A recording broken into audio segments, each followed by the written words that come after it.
Bem, vamos então à terceira rodada agora de perguntas. O presidente Lula nunca escondeu que governaria para os mais pobres, mas os anúncios, como a correção da tabela do imposto de renda, por exemplo, não beneficiam somente as classes mais baixas, nós sabemos. Eduardo Cardoso, as medidas anunciadas por Lula tentam atrair a simpatia da classe média, que tem boa parte ligada aí a Bolsonaro? Não, tentam fazer um compromisso com a justiça social.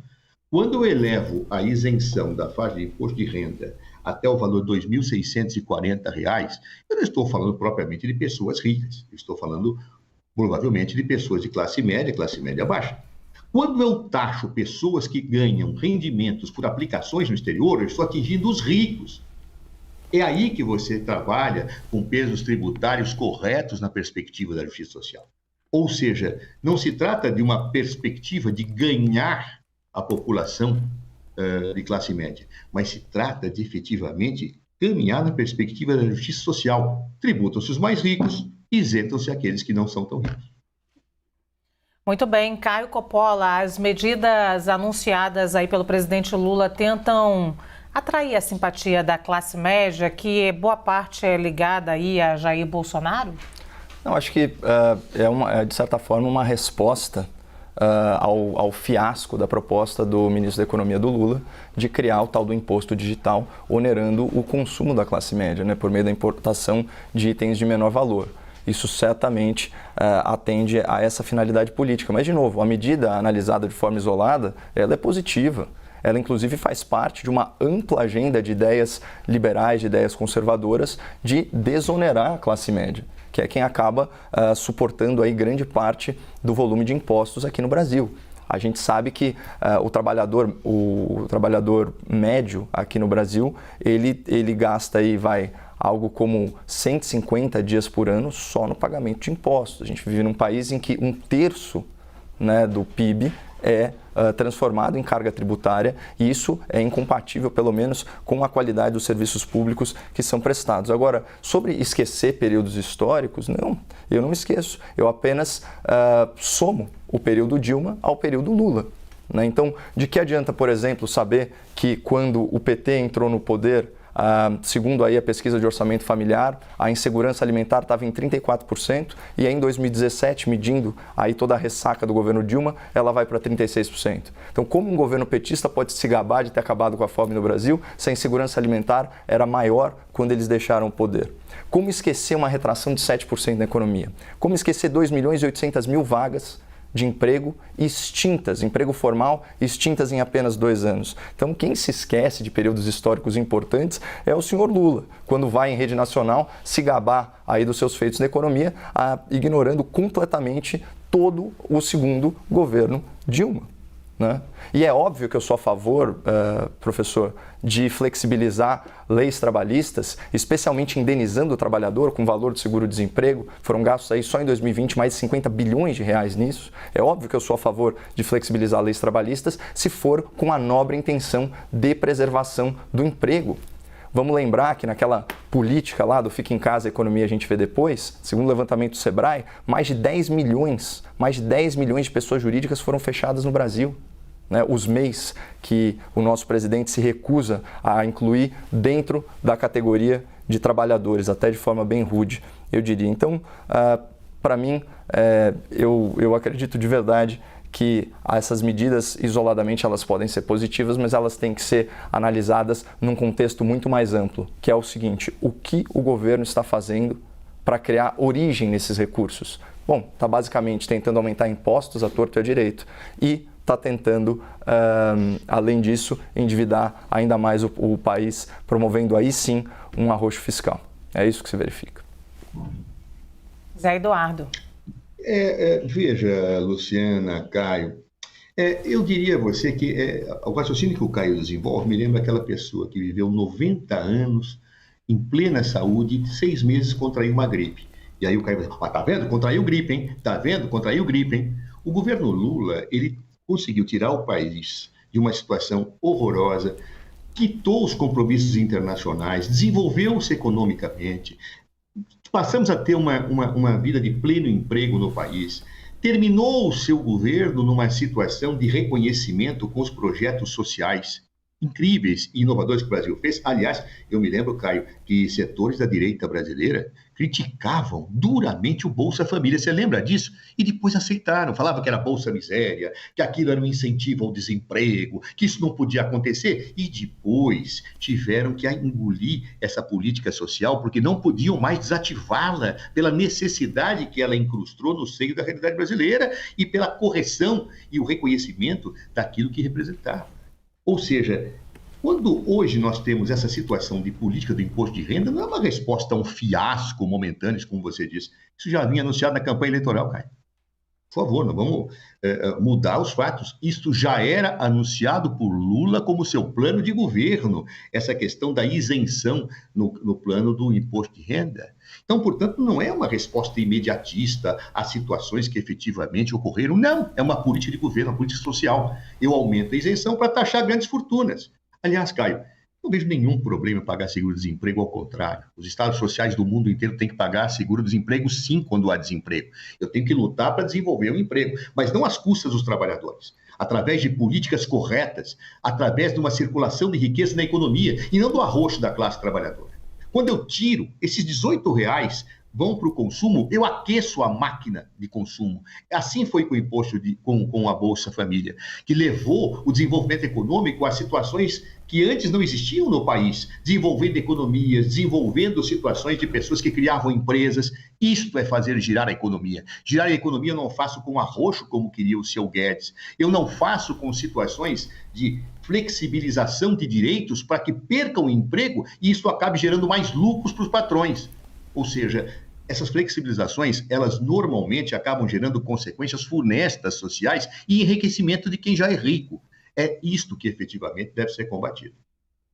Muito bem, vocês têm cerca de 2 minutos, os dois. Eu queria propor uma visão, uma perspectiva um tanto mais humanista para os dois nesse momento, porque até faz parte da minha origem e da minha formação. Nesse momento, a gente deve ter aqui alguém, um beneficiário do INSS, ou um aposentado, um pensionista, uma senhora, vamos dizer assim, vou colocar uma personagem, uma senhora, uma avó que deve ter agora, nesse momento, alguns filhos ou netos dentro de casa e esses R$18 ou muito mais faz uma diferença incrível na vida dela nesse momento. Ela é a única empregada dessa família nesse momento, ou seja, é a única pessoa que tem alguma renda, eu diria, não tem nenhum emprego, mas tem alguma renda, e essa renda é fundamental. Quando a gente fala dos números, muitas vezes parece que a gente perde a perspectiva humanista, e aí eu queria que a gente pudesse falar também agora dessa perspectiva, dessa personagem, que muitas vezes tem aí os seus filhos desempregados e aquele dinheirinho é o que dá para comprar ali um ovo, um leite e uma comida para essa família. Caio Coppola. Acho super importante fazer essa humanização, principalmente entendendo que a correção do salário mínimo, ela ocorre uma vez ao ano, ao passo que a inflação é um processo semanal, mensal. Portanto, se você consegue dar com uma mão, mas você tira com a outra, endividando o país e criando pressão inflacionária. Por isso que eu falo que essa medida, nesse caso específico, é populista, porque ela tem que vir acompanhada de responsabilidade fiscal. Agora, o governo de direita, tão criticado aí pelo meu debatedor, ele gerou mais de 5 milhões de empregos formais, apesar da pandemia. Isso é o saldo desde 2019. Também foi um governo de direita que pegou o maior programa de distribuição de renda, né, o Bolsa Família, e entregou esse programa, antes beneficiando 3 milhões de famílias, beneficiando 22 milhões de famílias e pagando o triplo do benefício, já feitas as devidas correções. Sai de uma realidade de R$ 191 pagos por mês, em média, por família, para mais de R$600. Então, assim, a esquerda brasileira ela não tem o monopólio do cuidado com os mais pobres, pelo contrário. Né? Então, quando você vê tanto na parte da geração de renda e emprego, quanto na parte de programas sociais, foi um governo de direita que pagou os maiores valores e gerou a maior quantidade de oportunidades, pelo menos na nossa história recente. E é sobre a história recente que a gente debate essencialmente, ou não? Zé Eduardo, eu queria que na sua resposta não perdesse a perspectiva humanista aqui que eu coloquei. Não perco. Quando se fala, e o presidente Lula fala que é um aumento pequeno, é perto daquilo que se espera se possa fazer e o que foi feito no passado. Mas R$18 faz falta sim. Não é populismo. É uma gotinha a mais, uma comida a mais na mesa do trabalhador que não tem, cara. E por isso que eu não posso dizer que isso é populista. É humano, é devido. Agora, também, você não sabe a rara felicidade que eu tenho quando eu vejo uma voz inteligente, articulada do conservadorismo, como você defendeu o Bolsa Família. Que coisa fantástica, porque eram contra no passado. Achavam isso um erro e reproduziram e agora colocam como bandeira da direita a redistribuição de renda. Que bom que seja assim.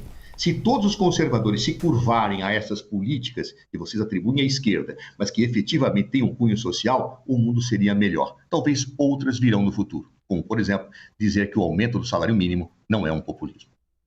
Olha, só aqui, caso seja do interesse do meu debatedor, vale a pena consultar aí o trabalho acadêmico, né, do Milton Friedman, Prêmio Nobel de Economia, que falava já há muito tempo, na década de 70, do imposto de renda negativo, que nada mais é do que esses grandes programas de transferência de renda. Afinal de contas, do ponto de vista até utilitarista, é muito mais caro para o Estado, né, sustentar a miséria do que dar condições dignas e oportunidades. Então, eu não sei, eu não falo pela direita, mas você não vai ter nenhuma fala minha sendo contrário ao Bolsa Família, doutor. Nenhuma. Olha, Caio, eu te diria o seguinte, eu já tive a oportunidade de ler Milton Friedman, Capital e Liberdade, umas 2 vezes, inclusive, e discordo cabalmente do monetarismo que ele representa. Ou seja, a ausência que o neoliberalismo, e Milton Friedman é um neoliberal, apresenta, a insensibilidade social que ostenta, ela exatamente vai na linha de defender o grande capital e prejudicar o trabalhador. Ou seja, ele vai na linha exatamente de um Estado menos intervencionista, mas que tem muitas vezes um descompromisso, muitas vezes não, sempre tem um descompromisso com o lado social. Eu acho que, efetivamente, Milton Friedman não aponta uma boa solução para o mundo. Aliás, as políticas neoliberais no mundo só levaram miséria, arroxo e desastres. Eu agradeço pelo debate até agora, mas chegou a hora de fazer a grande pergunta.